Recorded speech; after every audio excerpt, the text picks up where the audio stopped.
afternoon, and thanks for joining us on WCTV. I'm Cameron. And I'm Hannah. As the semester comes to an end, Pride of the Mountains performs in the Macy's Day Parade. Native American artifacts are found on campus. The Tunnel of Oppression exposes students to microaggressions, and Home Base helps students in need. But first, what does the proposed road expansion in downtown Sylva mean for local businesses? Hannah investigated further. Say no to the road. That's what residents and local business owners are saying to the North Carolina Department of State's plan to put a new road through Sylva to improve traffic problems. The Department of Transportation's plan is to widen the main road through Sylva, creating bike lanes and adding designated turning lanes to improve safety. The road would start at Highway 107 near McDonald's and continue on Main Street from the West Sylva Fire Department to Ingalls. It is rumored that over 52 businesses would be affected, including local favorites that have operated in Jackson County for years. Kevin Morton, manager of Innovation Brewing Company, told us their Sylva location was previously unaffected by the plans, but that recently changed. As of recent, we weren't affected by this plan, but the recent plan now has a sidewalk going through our parking lot, which we probably only have, a handful of parking spots in front of our Sylva location anyway. Joe Pearson of Homestar Mortgage, located on Main Street, said he doesn't think the benefits to the new road will outweigh the negative outcomes. It makes no sense why you're going to displace the number of businesses, the number of people, the number of jobs, the number of taxpayers that's not going to be able to relocate. I don't see where the change is going to outweigh the damage it's going to do to the community. Mary Johnson of Johnson Realty said she has already contacted local businesses about relocation plans.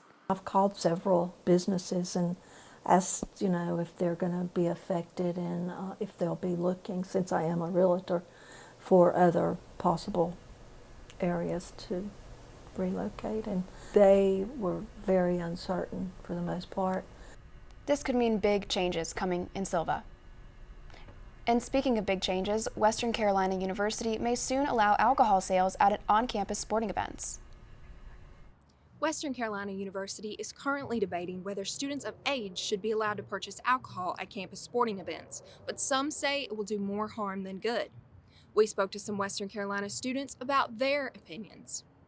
I don't personally drink, but I think that it's a good money-making opportunity and it's a good opportunity to make the games more fun for the community. I do see the potential for it to get a little out of hand.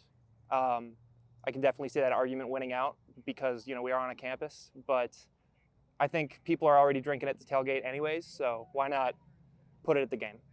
With the negative reputation of underage drinking on college campuses, some fear the sale of alcohol at WCU sporting events will increase illegal alcohol consumption and could cause other reckless acts like driving under the influence. Venus Ariana attends sporting events as a chancellor's ambassador. I could see where there would be problems because of underage drinking, but other than that, I think it'd be a good idea. There's been discussion about compromising by selling alcohol up to a certain point at games and then cutting it off to allow time to sober up. Student Josh Leno thinks this is a good idea. I think there's a potential risk with having students able to get drunker than they already are within the stadium, but if they cut it off at a certain point or limit the amount that they're selling, then I don't think it'll be too much of an issue. I think that the alcohol should probably be cut off by halftime to give everyone time to sober up, and everyone leaves at halftime anyway, so. Western Carolina University officials are issuing a survey to students about their feelings about the potential policy change and weighing all options. We'll keep you updated as we receive new information. Hannah Stiles, WCU-TV. After weighing the pros and cons, the Board of Trustees recently approved a plan to sell beer and wine at campus athletic venues. But before alcohol sales can begin, university administrators will be working on an implementation plan to be reviewed at the Board of Trustees meeting in March. This is likely to have big implications for the future of sporting events at WCU. Yes, it is, Cameron. In other news, world-renowned artists recently introduced Western to a unique blend of music. The string quartet Ethel and Native American flute player Robert Mirabal brought music, poetry, and dance to Western Carolina University in their musical ceremony, The River. The river illustrates water as a connecting life force among humans. River isn't just Native American culture. I think the river is based on humanity. Mirabal is a 3-time Emmy Award winner and has been working with the members of Ethel for over 15 years. Dorothy Lawson of Ethel said that she hopes that people who listen to the river think about themselves and others. It does become an exploration of more spiritual colors. You know, like who are we being and who are we being to each other? The River and other music by Ethel and Mirabal is available on iTunes and Spotify. With all the construction going on around campus, you've probably noticed the big piles of dirt. In the process of clearing land behind Norton Hall, excavators found something surprising. November is dedicated to Native American heritage, and Western North Carolina is home to the Cherokee Indian Reservation. On WCU's campus, cultures are colliding during this month of recognition. With the recent expansion on campus, WCU has found itself building on top of Cherokee Indian artifacts. Dr. Sol Neely, visiting professor from the University of Anchorage, Alaska, and Cherokee citizen, gives his thoughts on this uncovering. It really is a difficult issue to deal with because these are sacred spots, and I think if you sort of have that ancestral attachment to the land, you palpably feel that presence on these sacred sites. At the very least, give us time to work through these sites. On the excavation site, a team of esteemed archaeologists are tirelessly working alongside the Eastern Band of Cherokee Indians to preserve the cultural importance of these artifacts. Associate Professor of Anthropology Dr. Steer and Head Archaeologist Dr. Riggs unearthed their findings and explained the measures they're taking to preserve the structures and remains underground. We actually have worked in very close collaboration with the Tribal Historic Preservation Office of the Eastern Band of Cherokee Indians, which is the government office for the Eastern Band that oversees archaeology over their entire ancestral territory. So, you know, for example, the best practices that we're doing out here for archaeology have been developed, you know, in consultation with the Eastern Band, and so there has been communication. Both Dr. Neely and Western's archaeological team agree that the most important aspect of this discovery is to take intensive care in uncovering, mapping, and respecting the history below ground. I think it's important that Western Carolina University, the people who are here, administration, faculty, students, all the employees, everyone here understands what this place is, that this is an ancestral Cherokee place, and in fact it's a very important ancestral Cherokee place. It's the town of Two Sparrows. Native American Heritage Month takes on new meaning on WCU's campus, where entire Cherokee villages have been hiding just below our feet.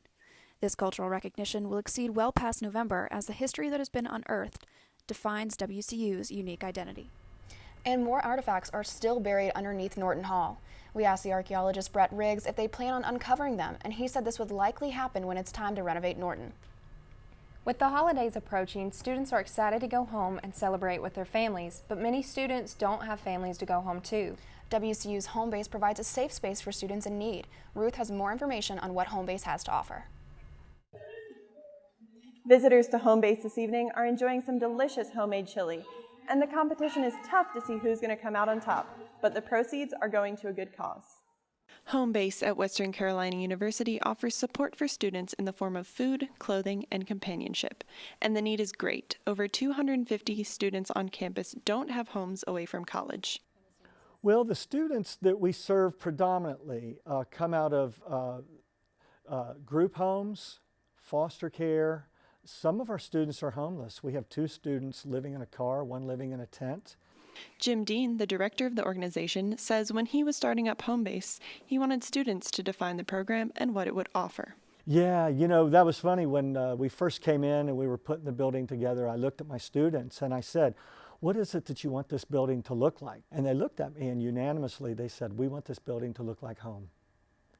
And home it is. Students can pick up toiletries, clothing, come by to shower, do laundry, work on homework, or just relax and watch TV. Home Base even provides emergency housing for students who have nowhere else to go.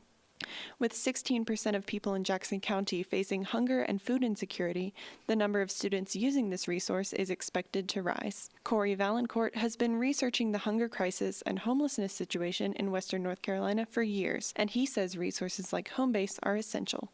It's important that people have access to these resources because it may mean literally the difference between life and death in some cases, and it also could mean the difference between success and failure. And Frank Taylor with Carolina Public Press agrees.